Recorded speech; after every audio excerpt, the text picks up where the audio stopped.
Hey folks, Cody here, back with another beginner-friendly bluegrass guitar lesson. If you're new here, I went to school for bluegrass music at East Tennessee State University's Bluegrass and Old Time Country Music program. Here on this channel, I'm teaching you bluegrass and country music, along with some other content. And so if you're into learning and not being overwhelmed, taking it nice and slow, I understand how difficult this style of music is to learn, how frustrating it can be. That's what I'm here to do, making it easy for you, okay? We're in the key of G for this lick / exercise, and I'm calling it an exercise because we can take a whole lot away from this sequence of notes here today, okay? So our home bases are right there on our 2nd, 3rd, 4th frets, okay? What I mean by that is that we are not going to be moving our fingers from these respective frets this entire lick.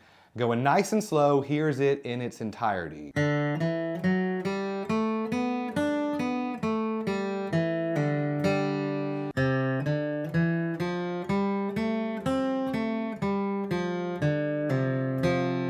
Okay, so what I'm doing here on the D and the G string, so right there and right there, I'm going open 2nd fret to the 4th fret, and I'm doing that on both strings, okay? So nice and slow, just that part.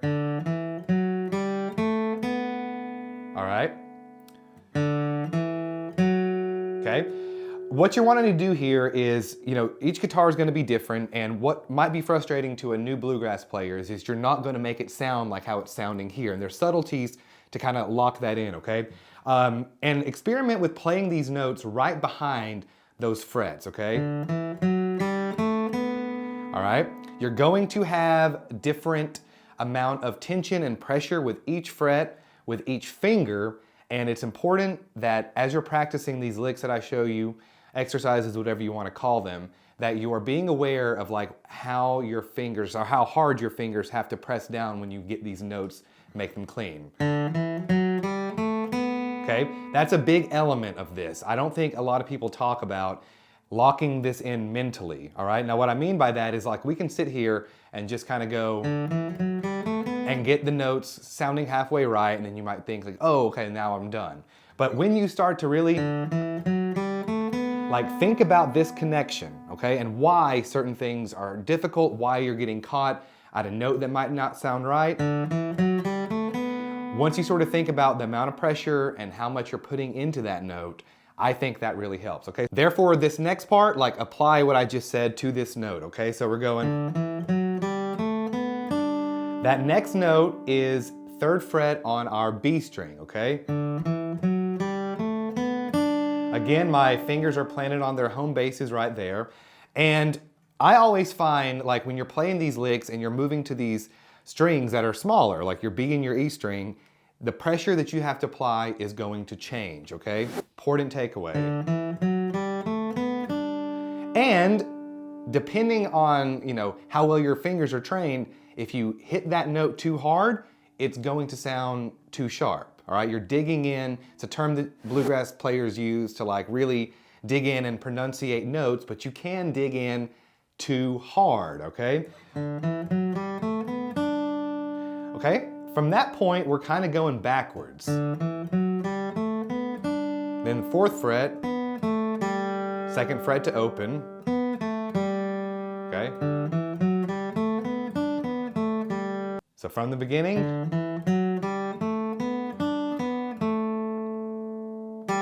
open on the G string, and then we're doing a pull-off 2nd fret on our D string. It's sort of like the end part of a G run. And then we're ending the lick on an open G string, okay? By the way, folks, if you enjoy my style of teaching and you are progressing in your guitar playing, I know how frustrating all this can be. I know how difficult this can be. Consider joining my Flatpick Foundations Bluegrass Guitar course / membership. It's for beginners. It's getting you introduced into the genre, learning how we communicate, how these licks are made up, how you can play them in songs. I go through 15 guitar instrumentals and breaks, and it's really gonna help prepare you to join that bluegrass circle and all the fun things that come along with that. So if you're interested, check the link in the description below. I go nice and slow. I'm not gonna overwhelm you with crazy musical terms and expect you to play a crazy lick without really breaking it down. So check the link in the description. Lots of good stuff planned for that this year, okay? But once again, Okay, now that pull off there, really experiment, be conscious of how much pressure you're putting into your index finger and really make that pop, okay? But the most important thing here with learning this lick or any other lick is that you are not moving your pick in one direction. You have to integrate an up and down picking pattern, okay? And the best way to approach that at this level is to just alternate down, up, okay? There's gonna be exceptions. When you get into cross picking, it's gonna change that rule, all right? But to get your mind, your fingers, both hands, everything used to playing this, that way you can feel yourself getting better day in and day out, down, up picking pattern.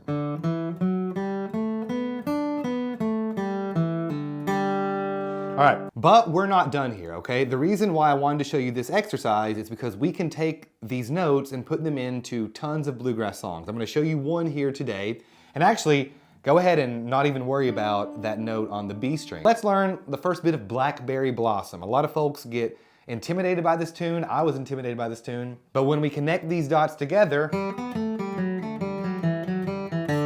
it's not that difficult, okay? So what we're doing here, what I'm doing is I'm going open, 4, 2, open on the G string, which is really like the thing I just taught you but in reverse, okay? There it is. Okay, so we're going open on our G string, 4, 2, open. Then on our D string, 4, 2nd fret, G string, open. 4 on our D string. So up until that point.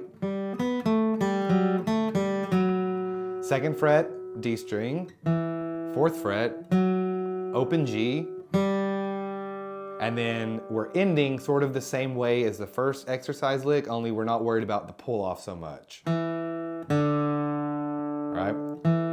Actually, we're ending on an open D string instead of that open G string. We're going, all right, so all that together. The takeaway here is that when you learn these notes in the key of G, you're better prepared to start learning the tunes, if that makes sense. So your fingers are getting used to these movements, pressing these strings down on these frets, learning that there's subtleties in the amount of pressure that you have to apply. And then once you understand that these are the notes that you can work with, when you go to learn the tune, it should make that connection a lot more easier to understand. Then you're like, oh, okay, I'm at the same position. I know how the frets sort of work in relation to my fingers, and that makes it all easier. So folks, check that link in the description if you'd like to keep learning here in 2025. I believe in a couple things: that we need to spend less time on our devices, and one way to get back to our roots, unconnect, is through acoustic instrumentation.